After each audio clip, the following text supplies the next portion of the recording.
అందరికీ హృదయపూర్వకంగా ధన్యవాదాలు తెలియజేస్తున్నాను. మామగారు మాకు మార్గదర్శి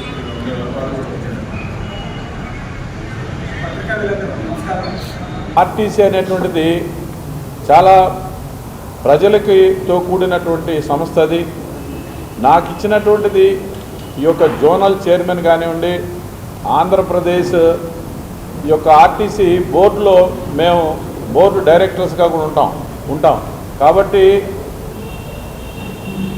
గత ప్రభుత్వంలో వాళ్ళు అనుకున్నటువంటి కొన్ని కార్యక్రమాలకు మాత్రమే నిధులు ఇచ్చి అనేక సంస్థలని వ్యవస్థలని కొంతవరకు నిర్వీర్యం చేసినటువంటి మాట వాస్తవం. ముఖ్యంగా ప్రధానంగా ఈ ఆర్టీసీకి సంబంధించినటువంటి బస్సులు ఆ గుంటలు గోతుల రోడ్లలో ప్రయాణించి అవి చాలా వరకు డ్యామేజ్ కావడం జరిగింది. ఆనాడు ఉన్నటువంటి ప్రభుత్వం ఎక్కడా కూడా తట్టడు మట్టేసినటువంటి పరిస్థితి లేదు. అనేక మంది ప్రయాణికులు కానీ ఆర్టీసీ వ్యవస్థ కానీ కొంతవరకు నాశనం కావడానికి అది కూడా ఒక కారణం. అయితే నేను వ్యక్తిగతంగా ఎవరిని ఏం అనడం లేదు. ఇవాళ ఇది చాలా బాధ్యతతో కూడుకున్నటువంటి పని.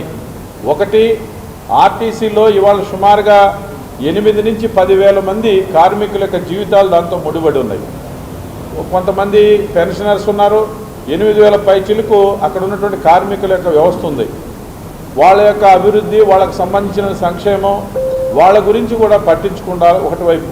రెండోది, లక్షలాది మంది ప్రయాణికులకు మెరుగైనటువంటి అక్కడ కనీస వసతులు కల్పించాల్సినటువంటి బాధ్యత మా మీద ఉంది. మూడోది, సుదూర ప్రాంతాలకి ఇవాళ ఆర్టీసీ బస్సులు లేనటువంటి పరిస్థితులు కూడా ఉన్నాయి.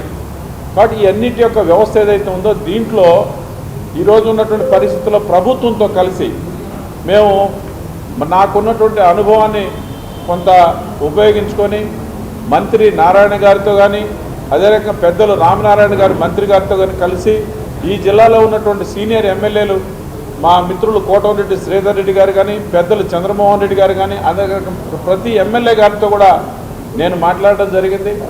రాష్ట్రంలో మా బోర్డు చైర్మన్ కొనకళ్ళ నారాయణ గారు వారు సీనియర్ రాజకీయవేత్త, వారితో కూడా నిన్నటి రోజు నేను కలిసి మాట్లాడడం జరిగింది. అదే రకంగా ఇవాళ అన్ని జిల్లాలకు సంబంధించి 3 జిల్లాల్లో ఉన్నటువంటి శాసనసభ్యులు అందరితో కూడా కలిసి ఈ యొక్క అభివృద్ధిలో ఆర్టీసీకి కావలసినటువంటి ఈ యొక్క కొత్త బస్సుల యొక్క వేయడం విషయంలో కానీ, అదే రకంగా సౌకర్యాలు మెరుగుపరిచే విషయంలో కానీ మన యొక్క ఎంపీ గారు ప్రభాకర్ రెడ్డి గారు కొన్ని నూతనమైనటువంటి ఆలోచనలు కూడా వారు నాకు చెప్పడం జరిగింది. చాలా సంతోషం. వారు కూడా ప్రత్యేకించి కేంద్రం ద్వారా కొన్ని నిధులు సంపాదించి మన ప్రాంతంలో అభివృద్ధి చేయడానికి కోసం కూడా వారు కూడా సహకరిస్తారని చెప్పారు.